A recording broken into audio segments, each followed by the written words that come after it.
You're now in control. Tap Out Radio starts now. Or something on Adult Swim, Black Jesus. What's that tonight, about? My new TV series, Black Jesus, is debuting on Adult Swim at 11 p.m. So check that out. It's created and produced by Aaron McGruder, the guy who brought us all the Boondocks. You know, the Boondocks got a lot of fans. Oh, hell yeah. Boondock fan, you know the type of style, or what type of style of comedy this is, and, you know, we bring it. Now, I got a ton of stuff to ask you because you're one of those guys that, again, I've followed your career since C4, obviously Chappelle show. How did you get started in comedy and acting? I mean, obviously you come from a entertainment family. How did you get into the whole scene? On purpose. It was like, you know, I was doing something else. I was bodyguarding, and I was like, I don't like doing this, and I think I can write. So I started, you know, reading books on it. Sid Fields, you know, I read him and a few other guys that, you know, taught the technique, the screenwriting. And then I took some correspondence courses, and then I was like, you know what? I think I'm gonna try my first one. So because I always came up with good ideas. Yeah. So I wrote this movie. It was called The Peddler, and it was the Nicky Barnes story, and it came out good. Only problem was it was written for Eddie Murphy Productions, and Eddie at the time was Beverly Hills Cop. You know. All that. He just had blown the fuck up. So his handlers, the people who were like his advisors or whatever, they were horrified by the idea of him playing, you know, doing the life of a drug dealer. Yeah. You know, it was too early, I guess. You know, back then that was like, this guy is a good guy. We got him, that's the hero. And people buy him as that. You know, not this guy is a great actor, and let's show him do all kind of stuff. That wasn't the approach. The approach was, let's do what works. Yeah, it's not like now where that's what they would do with anybody. You know what yeah. What redeemed me was that years later, at this point, there's been like 3 or 4 movies made about Nicky Barnes, including New Jack City. That was American Gangster. Nicky Barnes. Exactly. That was New Jack City was a spinoff of that as well. So I knew I had a good idea that, you know, that redeemed me. Yeah. You know, definitely. It's not like now. I mean, now you could be a comedic actor and then do a serious role. Back then, like you said, he did Beverly Hills Cop. Right. You know what I mean? He was in Trading Places, so he was almost whatever you was typecast in cast comedy. as, that's what people wanted. You know, that's what the industry was. You know, we don't even keep showing you as this because, you know, if we show you as that, you know, it may ruin your whole thing. Yeah. Which we've learned as the years have passed, that's not true.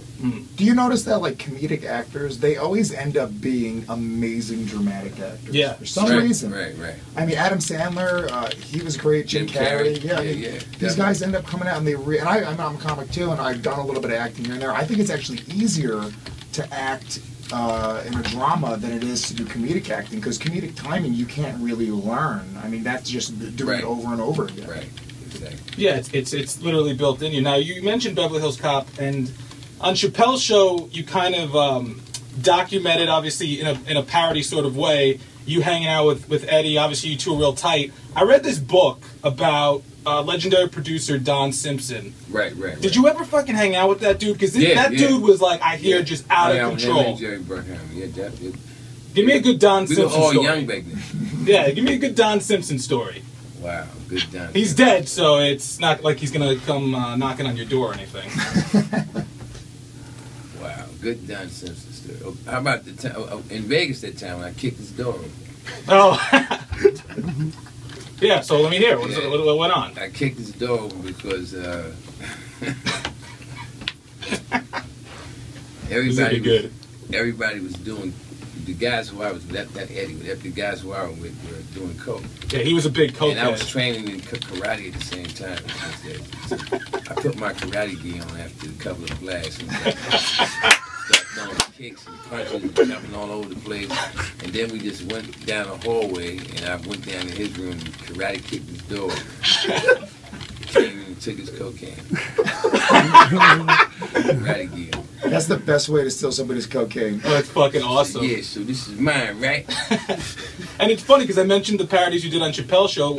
One of the most famous and iconic ones was obviously Rick James. I mean, it was a parody, so obviously you made it a little bit more out of control, but hanging out with that dude was obviously a trip. Definitely it was a trip, and I think that we captured the spirit of what hanging out was like. It was just complete fucking. He was off the seat of your chain, pants. The freest man I ever met. Yeah, explain. He could do whatever he wanted. I mean, I was with him a few times. It was like, you're supposed to be going to jail right now. And the cops are telling yo, just go on about your business. Everybody else is going to jail except you two. Just going about. I was like, wow, man, you can do whatever you want. He also he broke records at Radio City. Recently, we did 11 shows, sold out straight. But Eddie Murphy, what he was doing is there's nobody around like that right now. Those guys will tell you themselves. As big as they are, it's nothing like that. To this day, I mean, you gotta remember, this is all the weapons that he had in his toolbox. He could tell jokes, he could tell stories, he could sing, okay, and he could do impressions. You name somebody else that got all those weapons. Yeah, Most other people have one of those weapons. He had all four of them. So, till the next guy shows up and can do all that, to that level.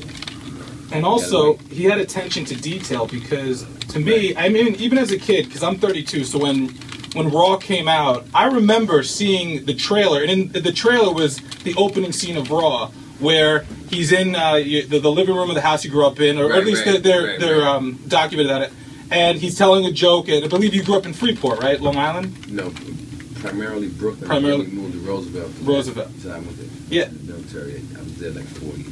I remember seeing that trailer and seeing him in that leather suit. He did the same thing with Delirious. That wasn't a mistake. I mean, that was like, you mentioned before, Louis, that he was like a rock star. I remember even as a kid just seeing this guy in this leather suit, going to the movie theater, seeing a poster about a comedy show, and it just stuck with me. He had an attention to detail, and again, that wasn't a mistake. Not at all. He was a huge Elvis fan, so that's what had a lot to do with the leather. If you remember Elvis, the last Elvis, he used to wear leather. So, and if you watch, even the way he walked on stage, like to walk halfway out and then to start walking backwards and all. That's Elvis used to do that. Oh yeah, going to each side of the stage, holding work in the crowd. Yeah, all the Elvis used to do that. So he had a strong influence from Elvis and a strong influence from Bruce Lee. Okay, because he was a huge Bruce Lee fan and he did a lot of impressions of Bruce, whatever. So all those things were working in his persona. Yeah. Not the joke, but what you're looking at, this package that comes out.